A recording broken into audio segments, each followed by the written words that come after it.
में मंगल करण हुई राग विद्या नमो ताहे जाते भये अरिहंतादिमा नमन चरण में कर रहे अनुनय से कर जोड़ कदम कदम बढ़ते चले मोक्ष महल की ओर कदम कदम बढ़ते चले मोक्ष महल की ओर।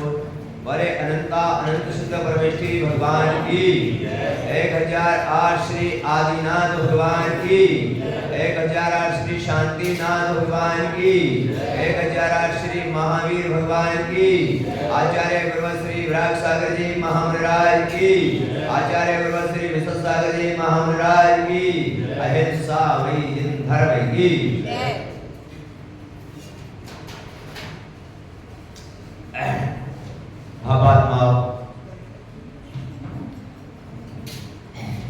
हम सभी चलते हैं भगवान के समूह शरण। भगवान के समूह शरण में सभी भव्य जीव समूह शरण में पहुंच रहे हैं और वहां सभी अपने अपने स्थान पर विराजित हो रहे हैं। और जैसे ही समूह शरण लगता है सभी भव्य जीव पहुंचते हैं और साथ में जब पता लगा शरणिक को तो शरणिक भी समूह शरण की ओर चलता है। अब आप विचार कर लेना, थोड़ा चिंतन कर लेना कि समूह शरण की महिमा क्या है। समूह शरण की महिमा क्या है आप विचार कर सकते हैं, चिंतन कर सकते हैं कि कितनी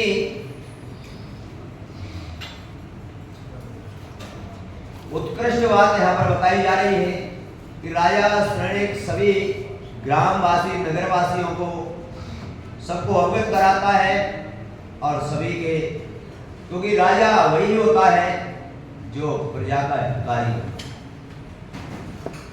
और राजा ने सोचा विचार किया कि मैं अकेला जाऊंगा तो भगवान की देशना से मेरा अकेला ही, लेकिन सभी प्रजा का कल्याण होना, अपने मन में भी ऐसे विचार और भाव होना चाहिए।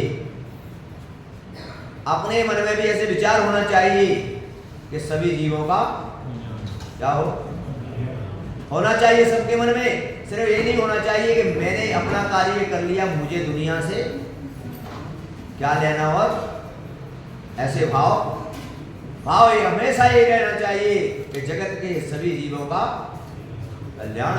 और जब ऐसी भावना रखोगे तो अपना कल्याण तो हो ही जाए। राजा शरणिक चलता है। अब आप विचार कर लेना, थोड़ा चिंतन कर लेना कि यहाँ पर बताया गया कि जैसे शरणिक समूह शरण में पहुंचता है और पहुंचकर अब राजा है वो, अपन लोग मंदिर आते हैं तो मंदिर में अपन क्या चढ़ाते हैं, अष्टद्रव्य चढ़ाते हैं, चावल चढ़ाते हैं। लेकिन राजा पहुंचा तो राजा तो अब राजा है, अब वो तो हीरे मोती लेकर गया क्या। अगर अपने पास अगर हो तो अपन को भी चढ़ाना चाहिए, अगर है तो जरूर चढ़ाना चाहिए। जैसे ही राजा शरणिक ने वहां पर हीरे मोती चढ़ाने के बाद भगवान को नमोस्तु किया, और भगवान को नमोस्तु करने के बाद अपने मनुष्य के कोठे में बैठने को चलने लगा, तब भगवान की वाणी से उसको संबोधा गया। यहाँ पर जो गुरु आते हैं वो तुम्हारे, क्योंकि तुम्हारे और हमारे पास अपना तो कुछ भी नहीं है, जो कुछ भी है हमारे पास वो भगवान की दिव्यदेशना से प्राप्त हुआ है। इसीलिए आज हम भी यही मानकर कि आज यहाँ पर तुम्हारा हमारा कुछ नहीं, जब भगवान महावीर की देशना का ही है तो जो भी देशना की जाती है वो तुम्हारी हमारी नहीं है, वो सब भगवान महावीर की देशना है। इसलिए वो देशना को सबको ग्रहण कर लेना चाहिए। बंधुओं, जैसे ही शरणिक बैठने लगा तो भगवान की वाणी से संबोधा गया कि राजा शरणिक, अभी भी तुम्हारे लिए, तुम्हारे अंदर में अभी भी अहंकार की किरण है। इसकी तुम्हारे अंदर बोले क्या हुआ भगवान, क्या गलती हो गई हमसे? कभी विचार करना, कभी शास्त्रों को पढ़ने के बाद कभी उस पर चिंतन में जाना कि कितनी श्रेष्ठ बातें हमारे लिए दी गई हैं आचार्य। लेकिन हम क्या करते हैं, हम कभी अगर शास्त्र पढ़ते हैं तो उसके चिंतन में नहीं जाते, पूजा करते हैं तो उसके चिंतन में नहीं जाते, मात्र उसको पढ़ लिया, पूजा में स्वा कर दी और अपना काम क्या हो गया, बस हो गया पूरा। उसके चिंतन में कभी उतरते ही नहीं हम। राजा श्रेणी ने क्या गलती हो गई भगवान मुझसे? तो कहा अरे भाई तूने मुझे नमोस्तु कर लिया और तूने सोचा मेरा काम पूरा हो गया। बोले तो बोले सम्यक दृष्टि तब बनोगे तब चतुर्वेद संघ की इता योग विरह करोगे। क्या करोगे? चतुर्वेद संघ की यथा योग क्या करना पड़ेगी? राजा श्रेणी भूल गया था, राजा श्रेणी ने सोचा मैंने भगवान को नमोस्तु कर लिया, अब मुझे किसी को नमस्कार करने की क्या नहीं है जरूरत, क्यों भैया नहीं है ना, अब भगवान को कर लिया, अब भगवान से बड़ा तो कोई। लेकिन आचार्य कहते हैं चतुर्वेद संघ क्या होता है? समोषण में कौन सा संघ होता है? चतुर्वेद संघ होता है। तब भगवान ने संबोधा चतुर्वेद संघ की हिताय बने करो राजा श्रेणी, तब तुम्हारा सम्यक दर्शन शुद्ध होगा। और जैसे ही राजा श्रेणी ने वहां पर मुनि गणधर सभी बैठे, उनको नमोस्तु किया, आर्गाओं को वंदना किया, छुल्ला केला को इच्छा भी किया, और आप उसमें सभी को अब विचार कर लो थोड़ा, इसका फल क्या है जानते हो? इसका फल यह है कि जैसे ही उसका योग उसने विनय की और उसका सम्यक दर्शन जैसे ही विशुद्ध हुआ, वैसे ही राजा श्रेणी को जो भगवान के पीछे भामंडल लगे होते हैं, क्या उनकी विशेषता होती है, तो उस समय सम्यक दृष्टि को अपने भव नजर आते हैं। क्या आते हैं? आप लोग इतने से मंदिर आते हो, भगवान के पीछे भामंडल लगा है, एक आध व्यक्ति मुझे बताएगा जिसको अपने भव नजर आए? एक आध व्यक्ति यहाँ पर मुझे बताएगा कि किसी को अपने भव नजर आए हो? यहाँ पर नहीं आए ना। क्यों नहीं आए? क्योंकि अपना सम्यक दर्शन विशुद्ध नहीं है। अरे सम्यक दर्शन विशुद्ध नहीं है तो कभी भव नजर। और जैसे ही राजा श्रेणी को दिखा, किसमें? उस भामंडल में क्या देखा उस समय? उस समय देखा मुझे 7वें नरक जाना है। कहाँ जाना है? कौन से नरक? और विचार कर लेना, थोड़ा चिंतन कर लेना, जैसे ही उसको देखा कि नरक जाना है या 33 सागर की आयु है और ऐसे दुखों को मैं कब तक। राजा श्रेणी कांपने लगी। राजा श्रेणी ने कहा भगवान मुझे बचाओ। विचार करना, सम्यक दृष्टि जीव जब बन जाते हैं, भगवान से कहा आप लोग भी चिंता करना, आप लोग भी भगवान से कहते हो, आप लोग भी सारी चीजें मांगते हो, यहां पर क्या करते हो? ऐसी कोई भी वस्तु नहीं छोड़ते हो भगवान से नहीं मांगते हो, कोई भी चीज नहीं छोड़ते, सब भगवान से मांगते हो। किससे? दुख आ जाए, दर्द आ जाए, तकलीफ आ जाए, स्वास्थ्य, सब भगवान तुम ठीक कर दो। कौन कर दो? कौन ठीक कर दो? भगवान।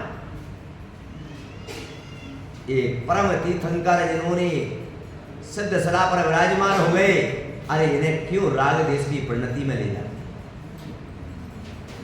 क्यों ले जाते हैं? ये सिद्ध परम सिद्ध हो गए, इनको संसार से कुछ भी प्रयोजन नहीं है। संसार जीवों को इनसे प्रयोजन है, वो भी कौन सा प्रयोजन है? वो भी इनसे प्रयोजन है परमात्मा बनने का। कौन सा प्रयोजन है? परमात्मा बनने का। क्योंकि आचार्य कहते हैं कि परमात्मा के पास आते हो और परमात्मा की आराधना करते हो तो परमात्मा जैसा बनने के लिए करना। कैसा बनने के लिए? परमात्मा जैसा बनने के लिए कराना, इस संसार की तुच्छ वस्तुओं को मांगने की जरूरत नहीं, क्योंकि इनको तो वो छोड़कर परमात्मा बन गए। तो तुम भी करना कि मैं भी इनको छोड़कर क्या बन जाऊं? बस परमात्मा के चरणों में आने का मतलब यही है। बंधु, श्रेणी ने कहा भगवान से कि आप तो भगवान हो, केवल ज्ञानी हो, और आपको मुझे बचाना कोई बड़ी बात नहीं है, और साथ साथ में आप मेरे रिश्तेदार भी हैं। ध्यान रखो बंधु हो, जीवन के अंदर में भगवान से श्रेणी ने कहा, तो भगवान ने कहा, क्या कहा बताया? भगवान ने कहा, राजा श्रेणी मैं तुम्हें नहीं बचा सकता। अब विचार कर लेना, तो जहां साक्षात केवली विराजमान है, जिनके में तीनों लोक अचर की वस्तुएं दिख रही हैं, साथ कुछ न दिखाई दे रहा है, वहां पर भी वो कह रहे हैं मैं तुम्हें नहीं बचा सकता। अब विचार कर लेना, थोड़ा सा चिंतन कर लेना। राजा श्रेणी ने क्यों नहीं बचा सकते? आप तो भगवान हो। बोले मैं भगवान हूं, फिर भी नहीं बचा सकता। बोले क्यों? बोले क्यों? तब भगवान ने कहा, हे राजा श्रेणी, तूने ऐसी जगह पर कर्म का बंध किया है कि मैं तुझे नहीं बचा सकता। संसार में अन्यत्र तूने कहीं पाप किया होता तो मैं तुझे बचा लेता। आप लोग समझ लेना, चिंतन कर लेना, क्योंकि संसार में जितने भी तुम पाप कर्म करते हो, जितने भी पाप करते हो, वह तीर्थंकर भगवान के गुरु के चरणों में आकर 1 सेकंड में धुल जाया करती है। क्या हो जाते हैं? लेकिन हे राजा श्रेणी, तूने गुरु का तिरस्कार किया था, इसलिए मैं तुझे नहीं बचा सकता। बंधुओं, संसार में किया हुआ कर्म तो धुल जाता है, लेकिन देव सास गुरु के पास किया हुआ कर्म वज्र लेख होता है, भोगना पड़ता है। क्या करना पड़ता है? भोगना पड़ता है। इसीलिए कहीं गलती से भी सपने में भी देव का शास्त्र की विराधना हो जाए तो सुबह उठ के प्रायश्चित कर लेना कि मुझसे देव शास्त्र की सपने में भी क्या हो गई? विराधना हो गई। अरे साक्षात की तो छोड़ो, सपने में अगर हो जाए तो भी सुबह उठ के प्रायश्चित कर लेना। बंधु हो, विचार कर लेना। राजा श्रेणी ने कहा, भगवान यहां पर विचार करना, तेरे राजा श्रेणी ने मिथ्यात्व की अवस्था में कर्म का बंध किया। किसमें किया? क्योंकि तब बौद्ध धर्मी था, उसको विदित नहीं था, अनजाने में किया, अज्ञानता में किया, वो नहीं जानता था।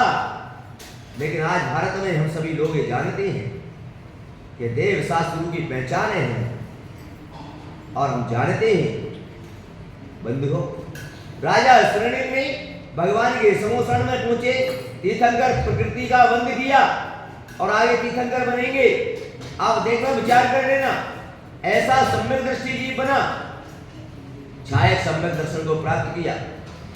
लेकिन ध्यान रखो, गुरु का तिरस्कार जो किया, कर्म का बंध, वो नरक की आयु जरूर कम कर ली उसने, पर नरक से छूट नहीं सका। नरक जाना और नरक जाना पड़ा, किसका तिरस्कार करने पर? ये गुरु का तिरस्कार करने।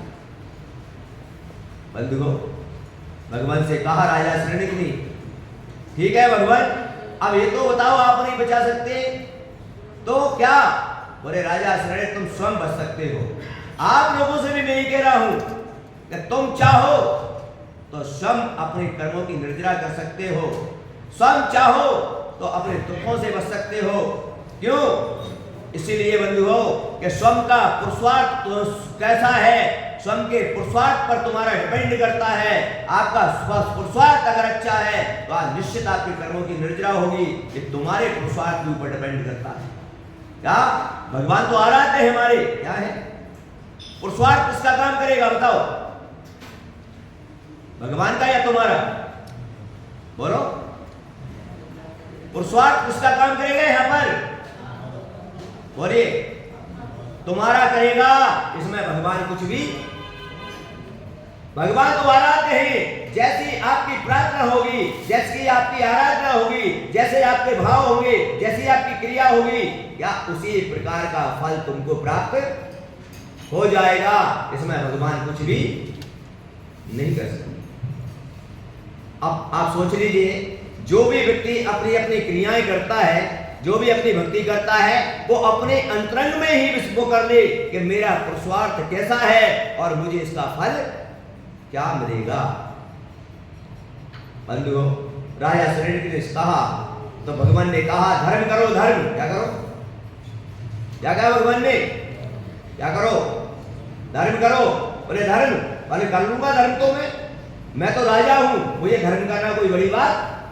बोलिए भैया, धर्म करना कोई, बोले क्या करना है बताओ, कितने दिन मंदिर बनवाना है, कितना दान देना है, कितना क्या करना है, बताओ जल्दी, मैं 1 सेकंड में सारे काम कर लूंगा और मेरे पापों से मुझे क्या मिल जाएगी। बंधुओं, भगवान ने कहा श्रेणी, मुझे पता है तुम राजा हो, पर धर्म सुन तो लो, है क्या धर्म, क्या है सुन तो लो। तब राजा श्रेणी ने धर्म को सुना और कहा धर्म 2 प्रकार का है। बोले बताओ जल्दी कौन सा धर्म करना है मुझे। आप लोगों के बीच धर्म की चर्चा आती है, जब भी कोई कार्य की चर्चा आती है तो आप भी बढ़ चढ़ के भाग लेते हो और कहते हो बताओ कौन सा धर्म करना है, कौन सा धर्म करना है। अब यहाँ पर अगर निर्माण की बात आ जाए तो सारे लोग बढ़ चढ़ के बात करेंगे, क्या बताओ जल्दी क्या करना है, करोड़ 2 करोड़ 10 करोड़ 50 करोड़ कितने लगना है। लेकिन वहां पर कहा राजा श्रेणी, सुनो धर्म, धर्म 2 प्रकार का है, एक मुनि धर्म और एक श्रावक धर्म। कौन सा, एक मुनि धर्म और एक श्रावक धर्म। अब यहाँ पर क्या और कोई बात आई यहाँ पर। तब कहा राजा श्रेणी खुश हुआ कि मैं श्रावक धर्म का पालन कर लूंगा, मुनि तो मैं बन नहीं सकता हूं। तब खुश हुआ, तब कहा कि मुनि धर्म कौन सा, जो महाव्रतों को धारण करते हैं वो मुनि धर्म होता है, और जो अणुव्रतों को धारण करते हैं वो श्रावक धर्म होता है, यानी प्रतिमाधारी। और अब आप लोग यहाँ पर बैठे हुए हो, कौन से धर्म में आते हो आप सब, कितने प्रतिमाधारी हो आप लोग। बंधुओं, तब राजा श्रेणी ने कहा ना मैं व्रती बन सकता, ना मैं महाव्रती बन सकता, भगवान मेरा कल्याण कैसे होगा। भगवान ने कहा चिंता मत कर राजा, मैं तुझे गृहस्थ धर्म का उपदेश देता हूं। आपके लिए भी यहाँ पर अगर कर्मों की निर्जरा करना है तो यहाँ पर आचार्य भगवान महावीर स्वामी की वाणी से निकला कि सदगृहस्थ बनो। क्या बनो, क्या बनो।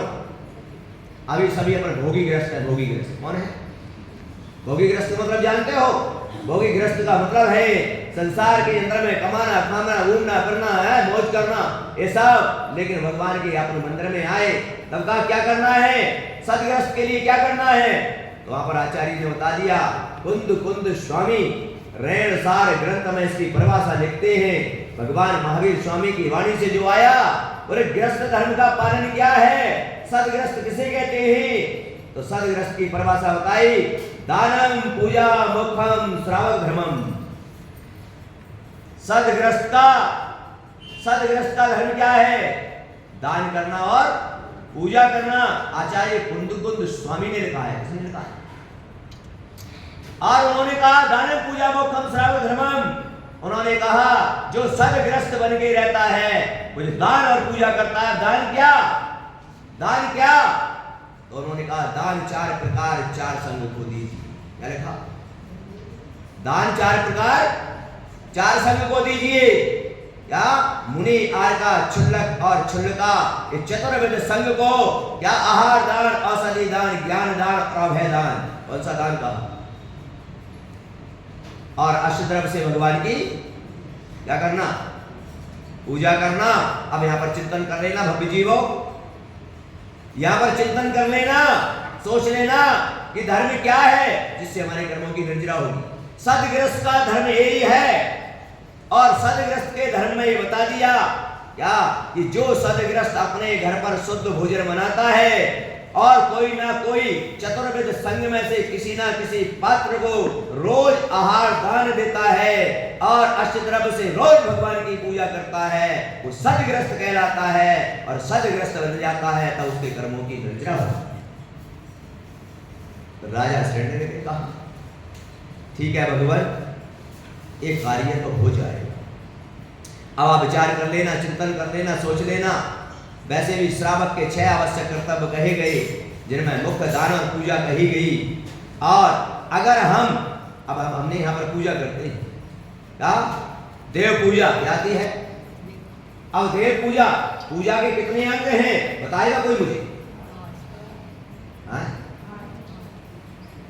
अब बता, पूजा कर रहे हैं तो यही पता नहीं है। पूजा के 5 अंग आते हैं, कई 6 अंग आते हैं। सबसे पहले देखेंगे अपन, ये अभिषेक जो कर रहे हैं पूजा का अंग है। क्या है अभिषेक? किसका अंग है? पूजा का अंग है। अब आप विचार करिए, आप लोग बैठे हो, आपके अंदर 8 अंग होते हैं, कितने? और 20 उपांग होते हैं, कितने उपांग जानते हो ना? उंगली। क्या कितनी है आपके पास उंगली? 20। और 8 उंगली जानते हो सभी? क्या हाथ है, पैर, क्या ये सब क्या है हमारे? अब बताइए, आपके अंदर एक अंग की उपांग की कमी है तो क्या आप अभिषेक कर सकते हो? बोलो। एक उंगली नहीं है आपके पास तो आप बोलिए नहीं कर सकते। क्यों? आपकी एक आंख किसी की नहीं होती, वो अभिषेक नहीं कर सकता। तो यहां पर विचार करना, जब पूजा के अंग यहां पर कहे गए, प्रथम अभिषेक, कौन सा? प्रथम अभिषेक। अभिषेक के बाद जब आप पूजा शुरू करते हो तो भगवान का आह्वान करते हैं। क्या करते हैं? संधिकरण करते हैं। 3 हो गए। चौथा पूजा, कौन सी पूजा?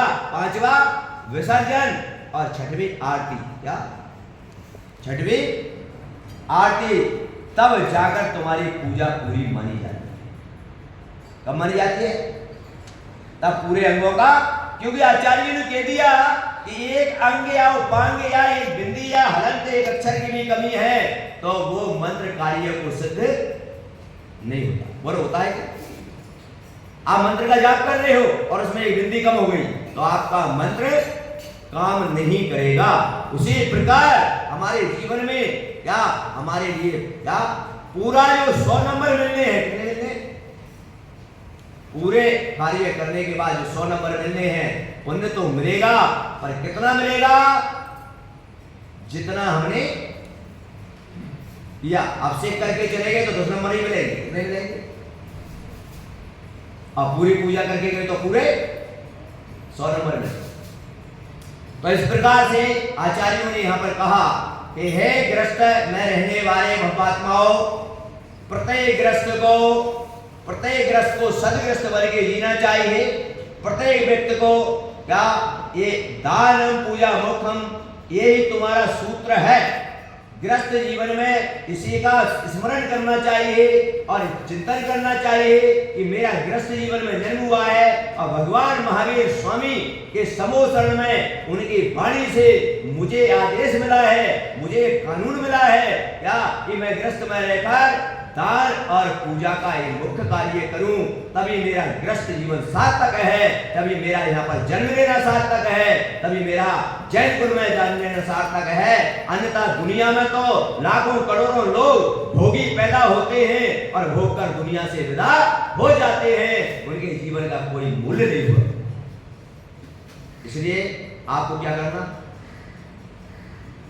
सदग्रस्त बनना। क्या बनना? आप वृत्ति नहीं बन सकते, ज्यादा चिंता मत करना। आप महावृत्ति नहीं बन सकते, ज्यादा चिंता मत करना, पर कम से कम इतनी चिंता जरूर करना कि मैं अगर व्रतों का पालन नहीं कर पा रहा, मैं मुनि नहीं बन पा रहा, तो कम से कम मैं सदग्रस्त तो बन ही सकता हूं। इतनी तो मेरे क्षमता है, इतनी तो मेरे अंदर समर्थ है कि मैं सदग्रस्त बन के तो जी सकता हूं। बंधुओं, आज वर्तमान के अंदर में अपन देखते हैं गुरु उपासती। गुरु उपासती का मतलब क्या होता है जानते हो आप? गुरु उपासती का मतलब गुरु की उपासना। जब तक गुरु का आहार नहीं हो जाता तब तक नगरवासी भोजन पानी ग्रहण नहीं करते। गुरु उपासना का मतलब गुरु की उपासना। गुरु बैठे हैं और अपन लोग खा रहे हैं, अपन लोग पी रहे हैं, अपन लोग सारा काम कर रहे हैं। अरे घरों की प्रथाओं में भी ये प्रथा रही है और आज भी है कि पहले बड़ों को भोजन कराते हैं, फिर कौन भोजन करते हैं? बोलो। घर में पहले माता पिता को कराते हैं, फिर ये प्रथा घरों में भी रही। तो गुरु तो फिर हमारे, विचार करो थोड़ा, चिंतन का विषय, सोचने का विषय। अब यहाँ पर दानम पूजा मोक्षम, तो आचार्य कुंद स्वामी ने पहले दान की महिमा कही और बाद में पूजा कही। पहले किसकी महिमा कही? ऐसा क्यों कहा बताइए? तो उन्होंने कहा इस पंचम काल के अंदर में 3 प्रकार की प्रतिमाएं होती हैं। कितने प्रकार की? बताओ कितने प्रकार की प्रतिमाएं होती? तुमने पहली बार सुन रहे। बोले प्रतिमा तो 11 होती हैं, भगवान की प्रतिमा 24 होती है। कितनी? यहाँ पर आचार्य कुंद स्वामी ने कहा 3 प्रकार की प्रतिमा। आप मुझे बताओ, एक चैतन्य प्रतिमा होती है, एक अचैतन्य प्रतिमा होती है और एक चेतन और अचेतन प्रतिमा होती है। ये 3 प्रकार की प्रतिमा है। कितने प्रकार? अब बताएंगे यहाँ पर सभी लोग बैठे हुए, ये तीनों प्रतिमाओं को आपने नहीं सुना, आज आप सीख लें, आज सुन लेना। क्या? भगवान के मंदिर के अंदर में वेदी पर जो प्रतिमा विराजमान है, जो प्रतिमा हम बाजार से खरीद कर लाए, कहां से? बोलो। फिर इसका हमने क्या किया? पंचकर्म किया।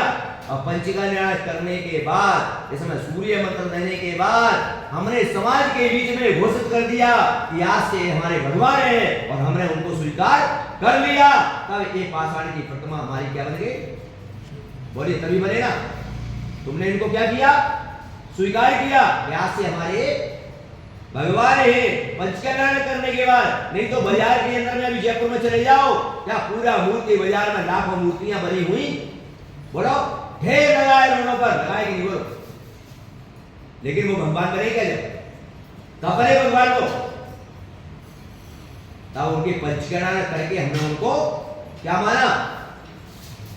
ध्यान रखो, अगर आप नहीं मानते तो ये भगवान। अब बताइए, वेदी में प्रतिमा विराजमान है, ये तीनों में से कौन सी प्रतिमा है? बताओ। मैंने 3 प्रकार की प्रतिमाएं बताई, कौन सी प्रतिमा है? बताओ, बोलो। सभी लोगों को बोलने का अधिकार है।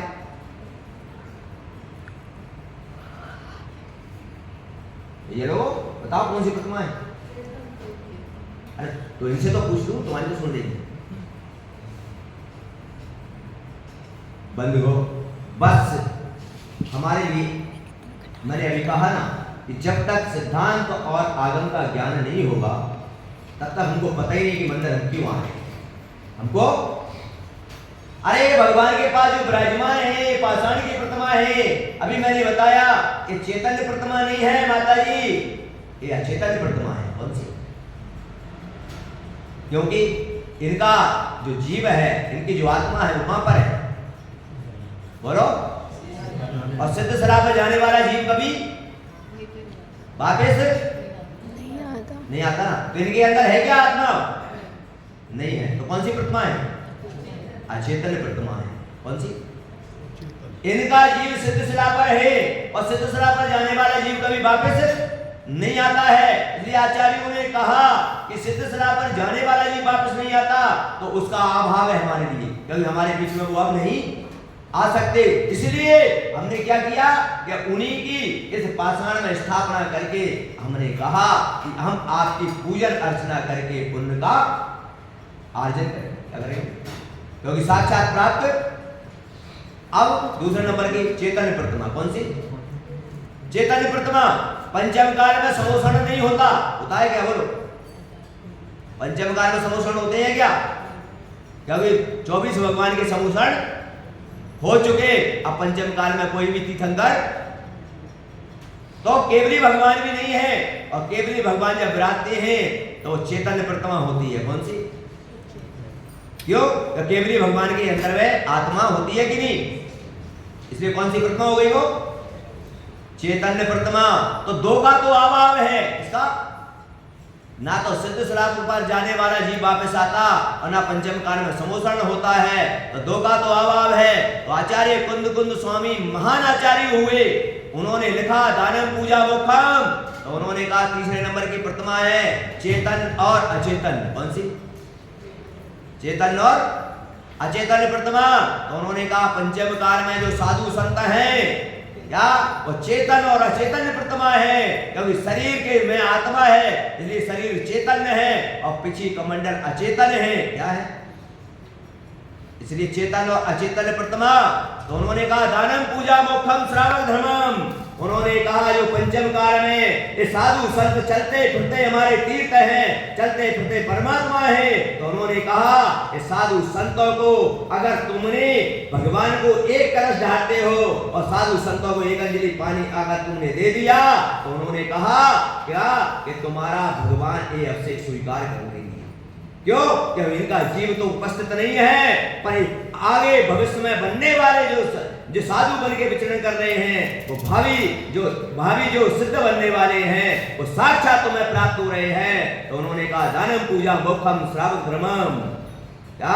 चतुर्वेद संघ को अगर तुमने आहार दान दे लिया तो समझ लेना परमात्मा की पूजा करना। क्या? और बुंदेलखंड के अंदर में मैंने जाकर देखा कि अगर व्यक्ति धोती दुपट्टे या डिब्बी लेकर मंदिर आ रहा है और सामने साधु दिख जाते हैं तो मंदिर बाद में जाता है, पहले घर पहुंचता है, चौकी की व्यवस्था करता है, कहता है क्या भगवान की पूजा तो मैं बाद में भी कर लूंगा, लेकिन साधु आया और चला गया अगर तो मैं वंचित रह जाऊंगा। आज भी वहां करता है। बंधुओं, बस मैं आपसे इतना ही निवेदन करना चाह रहा हूं और इतना ही आपसे अनुरोध है मेरा कि जीवन में अगर आत्म कल्याण करना है, कर्मों की निर्जरा करना है, पापों से निवृत्ति पाना है तो बस मन में चिंतन कर लेना कि मेरा पुरुषार्थ कैसा है, यह चिंता कर लेना और मैं जैसा पुरुषार्थ करूंगा मुझे फल भी वैसा ही प्राप्त होगा। इसलिए आज इतना ही आपको, और कोई जिज्ञासा है तो 3 बजे से 4:30 बजे तक कोई भी जिज्ञासा का समाधान कर सकते हैं। शाम को 7 बजे गुरु भक्ति होती है, आप लोग उपस्थित हों। निश्चित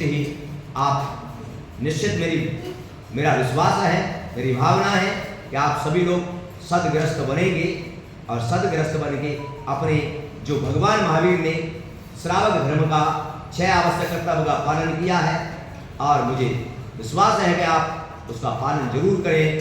और मैं तो गारंटी दे रहा हूँ कि परंपरा से गृहस्थ धर्म भी मोक्ष का कारण होता है, मुनि साक्षात मोक्ष का कारण है।